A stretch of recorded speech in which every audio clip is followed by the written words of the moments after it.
बिजली, जेनेटिक्स और अतिवादी इस्लाम। अभी 2016 तक व्यक्तिवाद, मानवाधिकार, लोकतंत्र और उन्मुक्त बाजार व्यवस्था के उदारवादी पैकेज का कोई गंभीर विकल्प उपलब्ध नहीं था।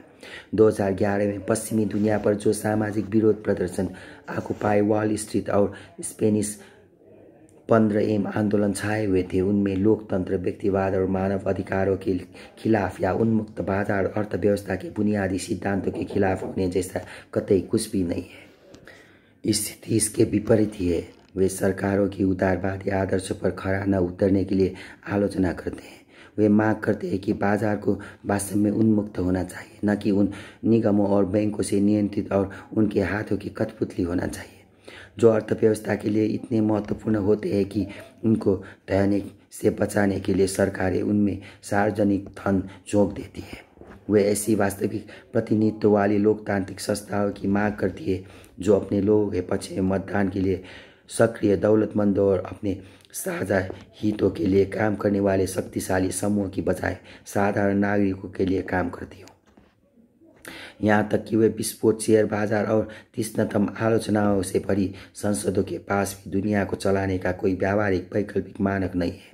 जहाँ उदारवादी पैकेज की नुक्ताचीनी करते रहना पश्चिम के अकादमिकों और एक्टिविस्टों का प्रिय शगल रहा है, वहीं से अब तक कोई बेहतर विकल्प लेकर आने में नाकामयाब रहे हैं।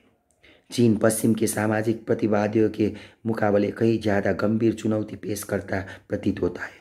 अपनी राजनीति और अर्थव्यवस्था के उदारीकरण के बावजूद चीन न तो एक लोकतांत्रिक है और न ही सच्चे अर्थों में एक मुक्त बाजार अर्थव्यवस्था है। और यह स्थिति उसको 21वीं सदी का आर्थिक महाबली होने से नहीं रोकती, लेकिन इस आर्थिक महाबली की विचारधारात्मक परछाई बहुत क्षीण है। यह बात किसी की समझ में आती नहीं लगती कि चीन इन दिनों स्वयं चीनियों समेत किस चीज़ में विश्वास करता है। सिद्धांततः चीन अभी भी साम्यवादी है, लेकिन व्यवहार के स्तर पर वह ऐसा कुछ भी नहीं है। कुछ चीनी विचारक और नेता कन्फ्यूशियनिज्म की ओर वापसी की बात करते हैं, लेकिन वह एक सुविधाजनक दिखावे से ज़्यादा कुछ नहीं है। इस विचारधारात्मक शून्य ने चीन को सिलिकॉन वैली से उभरते हुए तकनीकी मजहबों के लिए सबसे ज़्यादा भरोसेमंद उर्वर स्थल बना दिया है। लेकिन ये तकनीकी मजहब अमरता और आभासी स्वर्ग में अपनी आस्था के साथ स्वयं को स्थापित करने में कम से कम 1 या 2 दशक का वक्त लेंगे। इसलिए चीन फिलहाल उदारवाद के सामने कोई वास्तविक विकल्प नहीं रखता। दिवालिया हो चुके ग्रीस के उदारवाद के आदर्श से हताश होकर और चीन की नकल करते हुए किसी वैकल्पिक नमूने की तलाश करने की कोशिश भी कोई व्यावहारिक विकल्प नहीं है। ऐसे में अतिवादी इस्लाम के बारे में क्या कहा जाए, या कट्टरपंथी ईसाईयत, मसीही, यहूदी मजहब या पुनरुत्थानवादी हिंदुत्व के बारे में, जहाँ चीनी यह नहीं जानते कि वे किस चीज़ में आस्था रखते हैं, वहीं ये मजहबी कट्टरपंथी यह बात कुछ ज़्यादा ही अच्छी तरह से जानते हैं। नीत्शे द्वारा देवता की मृत्यु की घोषणा किए जाने से के 1 सदी से भी ज़्यादा समय बाद देवता अपनी वापसी करता लग रहा है, लेकिन यह एक छलावा मात्र है। देवता मर चुका है, वो सिर्फ अपनी काया से छुटकारा पाने में कुछ वक्त ले रहा है। उग्रवादी इस्लाम उदारवादी पैकेज के सामने कोई गंभीर खतरा पैदा नहीं करता, क्योंकि अपने तमाम जोश के बावजूद ये कट्टरपंथी 21वीं सदी की दुनिया को वाकई समझते नहीं है और नई प्रौद्योगिकियाँ हमारे चारों ओर जो नए किस्म के खतरे और अवसर पेश कर रही है, उनके बारे में कहने लायक कोई प्रासंगिक बात इन कट्टरपंथियों के पास नहीं है। मजहब और प्रौद्योगिकी हमेशा एक नाजुक टेंगो नाचते हैं। वे एक दूसरे को धकियाते हैं, एक दूसरे पर निर्भर करते हैं और एक दूसरे से बहुत ज़्यादा दूर नहीं हट पाते।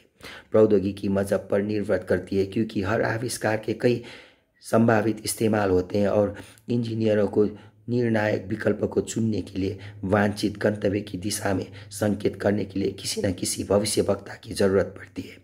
इस तरह 19वीं सदी के इंजीनियरों ने रेल के इंजनों, रेडियो और इंटरनल कम्बशन इंजन का आविष्कार किया, लेकिन जैसा कि 20वीं सदी ने साबित किया, आप इन्हीं उपकरणों का इस्तेमाल फासिस्ट समाजों, साम्यवादी तानाशाहियों और उदार लोकतंत्र की रचना करने में कर सकते हैं। मजहबी अभिशंसा के बिना रेल का इंजन अपनी दिशा तय नहीं कर सकता।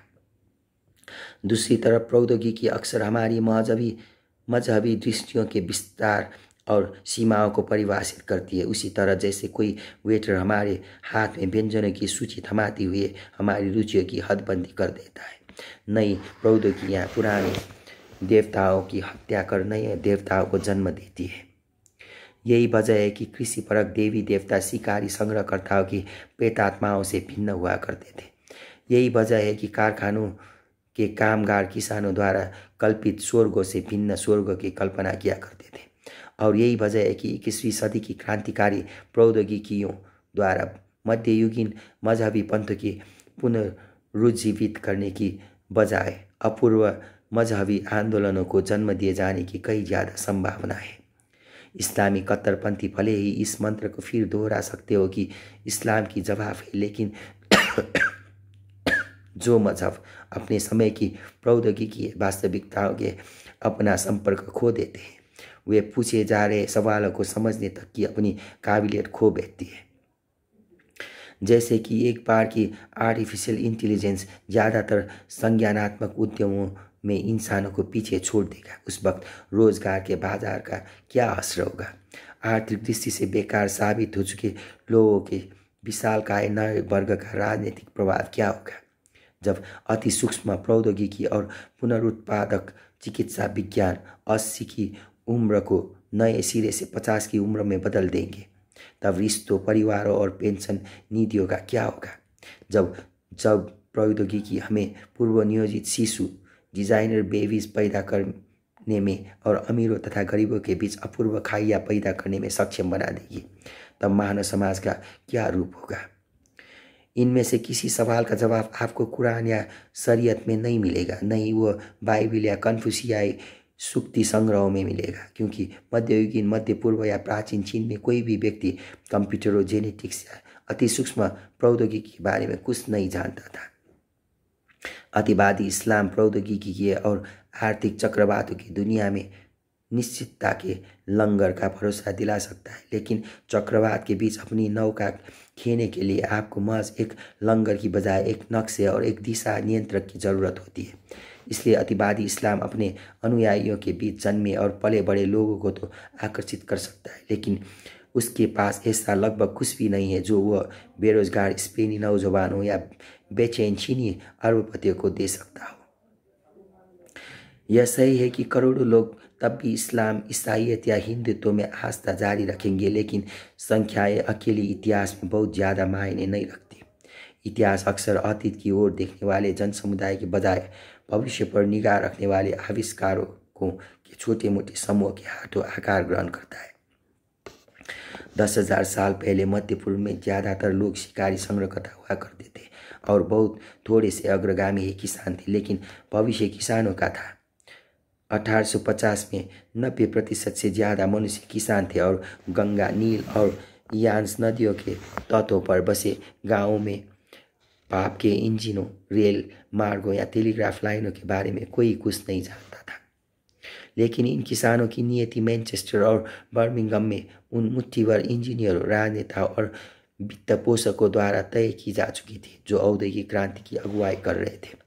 भाप के इंजनों, रेल मार्गों और टेलीग्राफों ने खाद्यान्न, वस्त्रों, वाहनों और हथियारों के उत्पादन को रूपांतरित कर दिया और इस तरह औद्योगिक शक्तियों के पारस्परिक कृषि समाजों के मुकाबले निर्णायक बढ़त प्रदान की। यहाँ तक कि जब औद्योगिक क्रांति सारी दुनिया में फैल गई और उसने गंगा, नील और यान्स को भेद दिया, तब भी बहुत से लोगों ने भाप के इंजन से कहीं ज़्यादा अपना विश्वास वेदों, बाइबिल, कुरान और सूक्ति संग्रह में जारी रखा। जैसा आज है उसी तरह 19वीं सदी में ऐसी पुरोहितों, तांत्रिकों और गुरुओं की कोई कमी नहीं थी जो यह तर्क देते थे कि एकमात्र उन्हीं के पास मानवता के सारे संतापों का इलाज है, जिनमें वे समस्याएं भी शामिल थी जो औद्योगिक क्रांति ने पैदा की थी। उदाहरण के लिए 1820 और 1880 के दरमियान मिस्र ने सूडान को जीत लिया था और उस देश का आधुनिकीकरण करने तथा उसको नई अंतर्राष्ट्रीय वाणिज्यिक मंडली में सम्मिलित करने की कोशिश की थी। इसने सूडान के पारंपरिक समाज को अस्थिर करते हुए व्यापक असंतोष को जन्म दिया और विद्रोह को प्रोत्साहित किया। 1981 में एक स्थानीय मजहबी रहनुमा मोहम्मद अहमद बिन अब्दुल्लाह ने घोषणा कर दी कि वो महदी है या पैगंबर है, जिसको जहान में अल्लाह के कानूनों को स्थापित करने के लिए भेजा गया है। उसके अनुयायियों ने आंग्ल मिस्रीय फौज को पराजित कर दिया। उसके सेनापति जनरल चार्ल्स गॉर्डन का सर कलम कर दिया, जो विक्टोरियाई ब्रिटेन के लिए एक बहुत बड़ा सदमा था। इसके बाद उन्होंने सूडान में शरीयत की हुकूमत वाले इस्लामिक मजहबी तंत्र की स्थापना कर दी, जो 1898 तक जारी रहा। इस बीच हिंदुस्तान में दयानंद सरस्वती ने एक हिंदू पुनर्जागरण आंदोलन की जिम्मेदारी संभाल ली, जिसका बुनियादी सिद्धांत था कि वैदिक ग्रंथ कभी गलत नहीं होते। 1875 में उन्होंने आर्य समाज की स्थापना की, जो वैदिक प्रज्ञा के प्रसार के लिए समर्पित था। हालांकि सच कहा जाए तो दयानंद सरस्वती ने अक्सर वेदों की व्याख्या आश्चर्यजनक रूप से उदारवादी ढंग से की थी, जिसके तहत उदाहरण के लिए स्त्रियों को समान अधिकार देने की बात कही गई थी, जो इस विचार के पश्चिम में लोकप्रिय होने के बहुत पहले की बात थी। दयानंद के समकालीन पोप पायस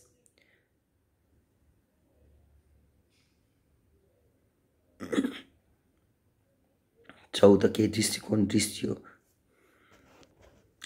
दयानंद के समकालीन पोप पायस 9 के दृष्टिकोण स्त्रियों को लेकर काफ़ी ज़्यादा दकियानुसी थे, लेकिन वे अतिमानवीय सत्ता में दयानंद की आस्था को साझा करते थे। पायस ने कैथोलिक धर्म सिद्धांत में कई सुधार किए और पोप की अचूकता के अनूठे सिद्धांत की स्थापना की, जिसके मुताबिक आस्था के मामले में पोप से कभी कोई चूक नहीं हो सकती। पोप द्वारा यह जानने के 30 साल पहले कि वह गलतियां करने में अक्षम है, हांग जिक्युआन नामक एक नाकामयाब चीनी अध्येता को एक के बाद एक कई दिव्य दर्शन हुए थे। इन अलौकिक दर्शनों के दौरान ईश्वर ने यह रहस्योद्घाटन किया था कि हांग कोई और नहीं बल्कि स्वयं ईसा मसीह का छोटा भाई था। उसने हांग से उन मानचू दैत्य को निकाल बाहर करने को कहा, जो चीन पर 17वीं सदी से हुकूमत करते आ रहे थे, और पृथ्वी पर स्वर्ग के महान शांतिपूर्ण राज्य की स्थापना करने को कहा।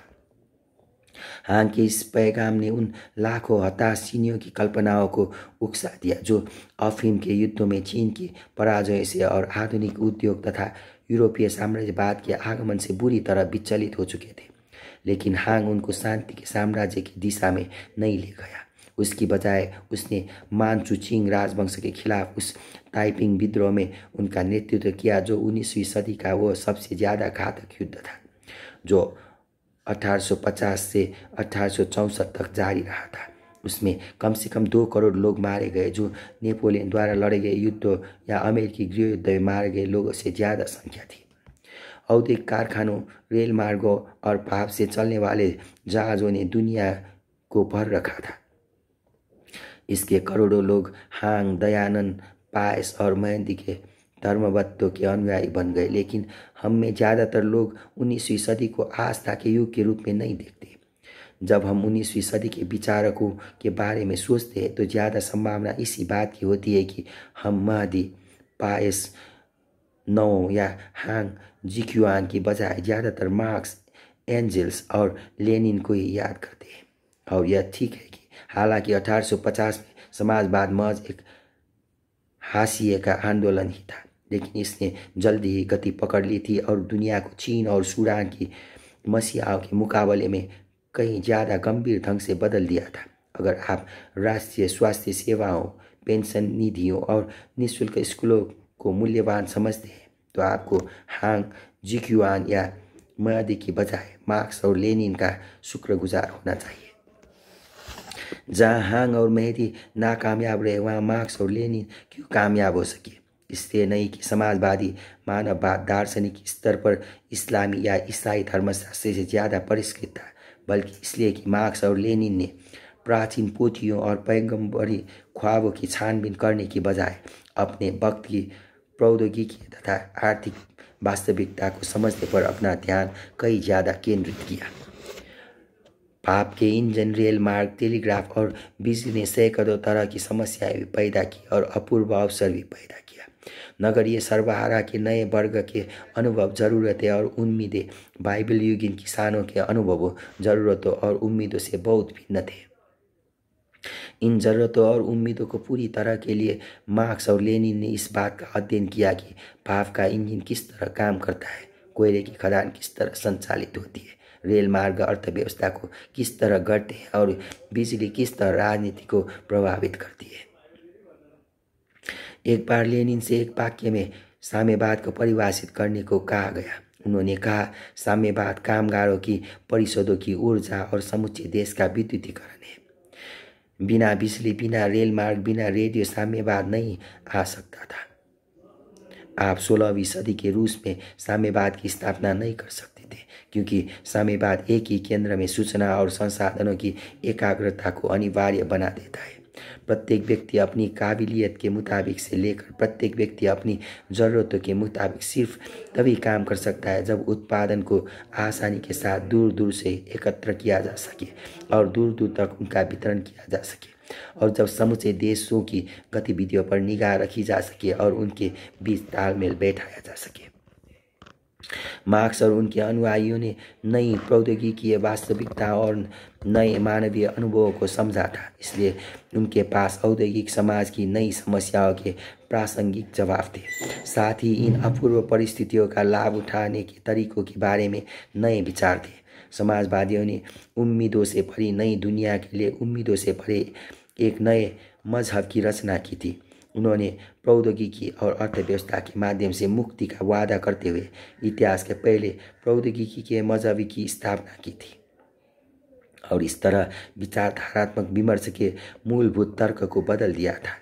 मार्क्स के पहले लोग स्वयं को उत्पादन की पद्धतियों के मुताबिक नहीं बल्कि ईश्वर के बारे में अपनी नजरियों के मुताबिक परिभाषित और विभाजित किया करते थे।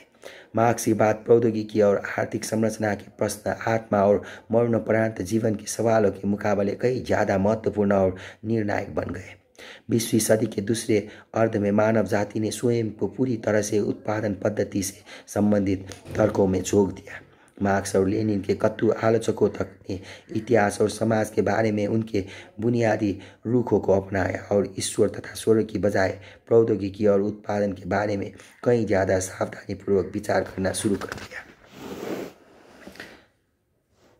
19वीं सदी के मध्य में मार्क्स जितनी कुशाग्र बुद्धि वाले बहुत थोड़े से लोग हुआ करते थे, इसलिए बहुत थोड़े से देश तीव्र औद्योगिकरण की प्रक्रिया से गुजरे थे। इन थोड़े से देशों ने दुनिया पर जीत हासिल की। ज़्यादातर समाज तत्कालीन घटनाक्रम को समझने में कामयाब रहे और इसलिए वे प्रगति की रेलगाड़ी में सवार होने से रह गए।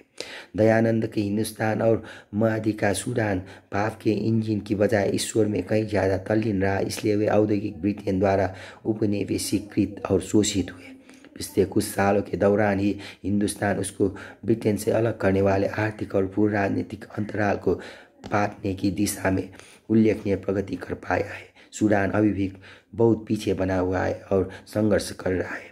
21वीं सदी के इस आरंभिक दौर में प्रगति की रेलगाड़ी एक बार फिर स्टेशन से रवाना हो रहा है और यह होमो सेपियंस नामक स्टेशन से रवाना होने वाली संभवतः आखिरी ट्रेन होगी। जिनकी यह ट्रेन छूट जाएगी उनको दूसरी बार मौका नहीं मिलने वाला। इसमें अपने लिए एक सीट हासिल करने के लिए आपको 21वीं सदी की प्रौद्योगिकी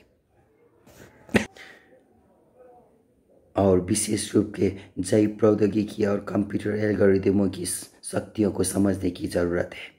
ये शक्तियाँ भाप और टेलीग्राफ से कई ज़्यादा प्रबल है और उनका इस्तेमाल मात्र खाद्यान्नों, वस्त्रों, वाहनों और हथियारों के उत्पादन के लिए नहीं किया जाएगा।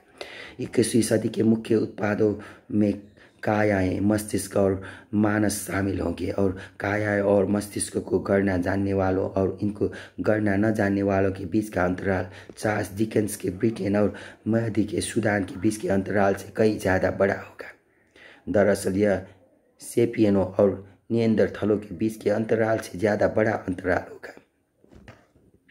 21वीं सदी में जो लोग प्रगति के ट्रेन में यात्रा कर रहे होंगे वे सृष्टि और संहार की अलौकिक क्षमताएं हासिल कर लेंगे, जबकि जो लोग पीछे छूट गए होंगे उनको विलुप्ति का सामना करना होगा।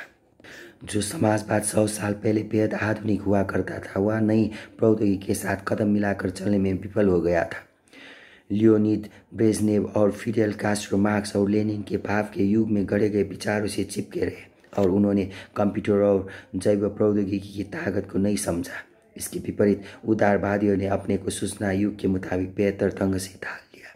इससे आंशिक तौर पर यह बात स्पष्ट हो जाती है कि खुश्चेव का 1956 का पूर्वानुमान क्यों सही साबित नहीं हो सका और क्यों अंततः उदारवादी पूंजीपतियों ने ही मार्क्स को दफनाया।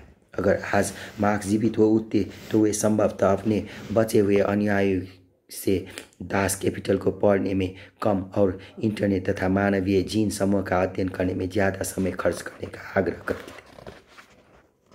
अतिवादी इस्लाम समाजवाद से भी ज़्यादा बदतर हालत में है। यह अभी तक औद्योगिक क्रांति के साथ समझौता नहीं कर सका। आश्चर्य की बात नहीं कि जेनेटिक इंजीनियरिंग तथा आर्टिफिशियल इंटेलिजेंस के बारे में कहने लायक प्रासंगिक महत्व की कोई खास बात इसके पास नहीं है। इस्लाम, ईसाईयत और अन्य पारंपरिक मजहब अभी भी दुनिया में महत्वपूर्ण हैसियत बनाए हुए हैं, लेकिन उनकी भूमिका अब व्यापक तौर पर प्रतिक्रियात्मक रह गई है। अतीत में वे रचनात्मक शक्तियाँ हुआ करते थे। उदाहरण के लिए ईसाईयत ने तब तक विधर्मितापूर्ण मानी जाती रही इस धारणा का प्रचार किया था कि ईश्वर के समक्ष सारे मनुष्य बराबर है, और इस तरह उसने मनुष्य निर्मित राजनीतिक संरचनाओं, सामाजिक पदक्रमों और यौन संबंधों के बदलाव का पक्ष लिया। माउंट पर दिए गए अपने उपदेश में ईसा ने और भी आगे बढ़कर इस बात पर जोर दिया था कि कमजोर और दलित लोग ईश्वर को प्रिय होते हैं, और इस तरह उन्होंने शक्ति के पिरामिड को उल्टा खड़ा कर दिया और क्रांतिकारियों की पीढ़ियों का साहस बढ़ाया था। सामाजिक और नैतिक सुधारों के अतिरिक्त ईसाईयत को महत्वपूर्ण आर्थिक और प्रौद्योगिकीय नवाचारों का भी श्रेय जाता है। कैथोलिक चर्च ने मध्ययुगीन यूरोप की सर्वाधिक परिष्कृत प्रशासनिक व्यवस्था खड़ी की थी और अभिलेखागारों, कैटलॉगों, समय सारिणियों और सूचना के भंडारण, व्यवस्थापन तथा परिकलन की अन्य तकनीकों के इस्तेमाल का रास्ता खोला था। 12वीं सदी में वेटिकन यूरोप की सिलिकॉन वैली के सबसे करीब की चीज़ थी। चर्च ने यूरोप के पहले आर्थिक कॉरपोरेशनों महत्वों की स्थापना की थी, जिन्होंने 1000 सालों तक यूरोप की अर्थव्यवस्था का नेतृत्व किया था और उन्नत किस्म की कृषि परक तथा प्रशासनिक प्रणालियों की शुरुआत की थी।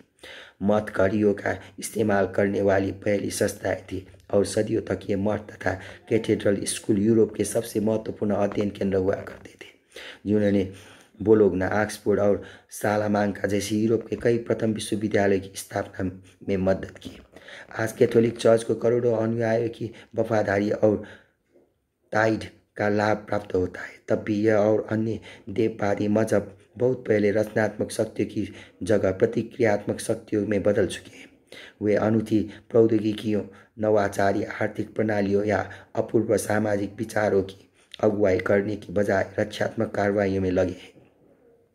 वे जब ज़्यादातर दूसरे आंदोलन द्वारा प्रचारित प्रौद्योगिकियों, पद्धतियों और विचारों को लेकर चिंता में पड़े रहते हैं।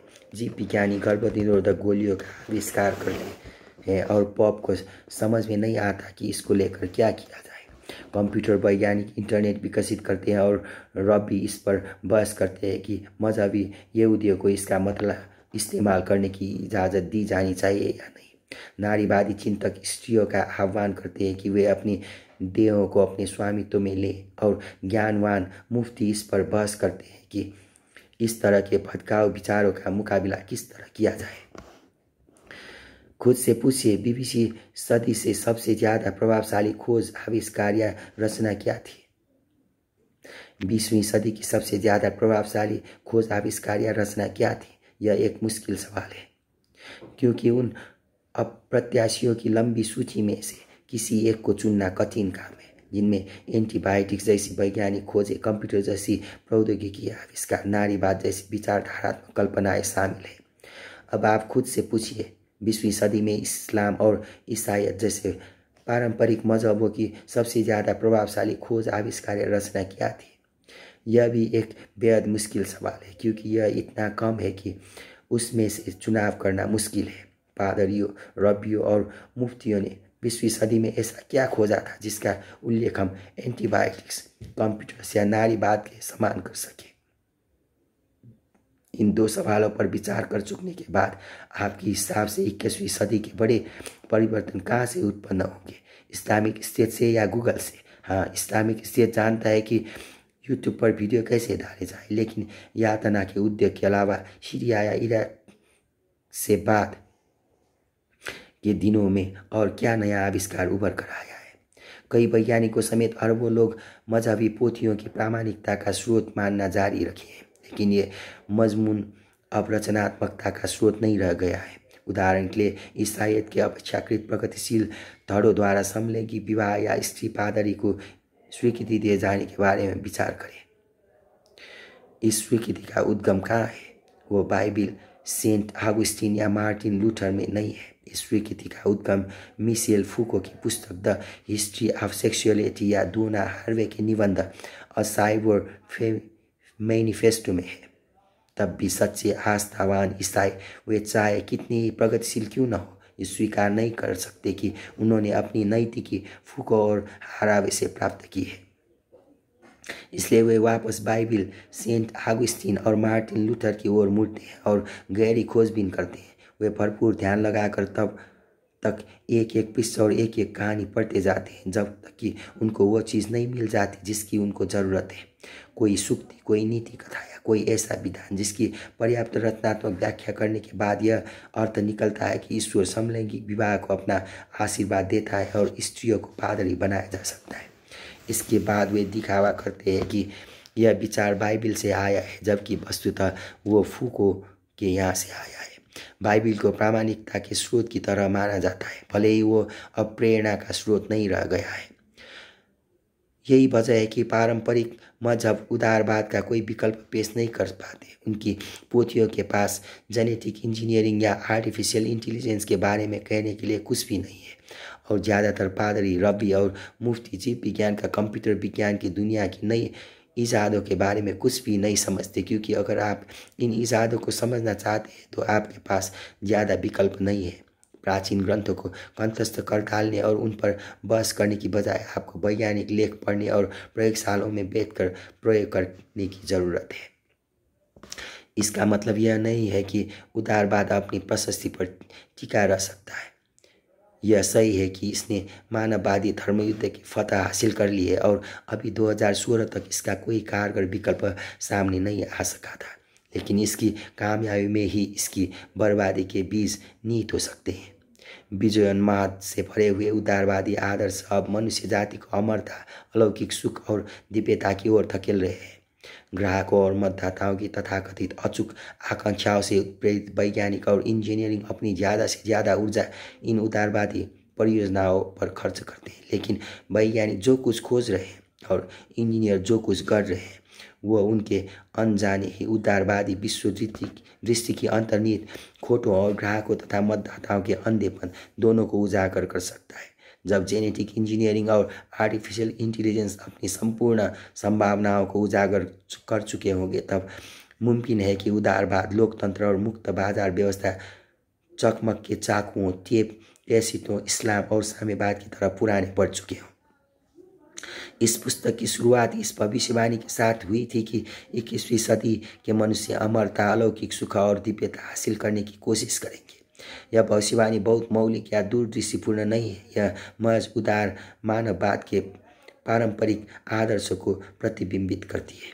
चूँकि मानवतावाद बहुत पहले मनुष्य के जीवन, भावना और आकांक्षाओं का पवित्रीकरण कर चुका है, इसलिए यह आश्चर्य की बात नहीं होनी चाहिए कि मानववादी सभ्यता मनुष्य की उम्र के दायरा, मानवीय सुख और मानवीय शक्ति को ज़्यादा से ज़्यादा विस्तार देने की कोशिश करेगी। लेकिन इस पुस्तक का तीसरा और अंतिम अध्याय इस पर चर्चा करेगा कि इस मानवतावादी स्वप्न को सच्चाई में बदलने की कोशिश नई उत्तर मानवतावादी प्रौद्योगिकियों को छूटा छोड़कर इस स्वप्न की बुनियादों को ही खोखला कर सकती है। अनुभूतियों में मानववादी की आस्था ने हमें आधुनिक सौदे की कीमत चुकाए बिना इस सौदे के फल चखने में सक्षम बनाया था। अपनी शक्तियों की सीमाएं निर्धारित करने और हमें अर्थ प्रदान करने के लिए अब हमें किन्हीं देवताओं की जरूरत नहीं रह गई है। ग्राहकों और मतदाताओं के उन्मुक्त चुनाव हमारे लिए सारे आवश्यक अर्थ उपलब्ध करा देते हैं। तब फिर जब हमें इस बात का एहसास होगा कि ग्राहक और मतदाता कभी उन्मुक्त ढंग से चुनाव नहीं करते, और जब उसकी अनुभूतियों की परिगणना करने, उनका आकलन करने या उनको मात देने की प्रौद्योगिकी हमारे पास होगी, तब क्या होगा? अगर मनुष्य का अनुभव ही समूचे विश्व की पहचान का आधार बन जाएगा तो तब क्या होगा? जब मानवीय अनुभव एक और ऐसे गढ़े जाने योग्य उत्पाद में बदल जाएगा तो अपने सार रूप में सुपरमार्केट की किसी भी दूसरी वस्तु से भिन्न नहीं होगा।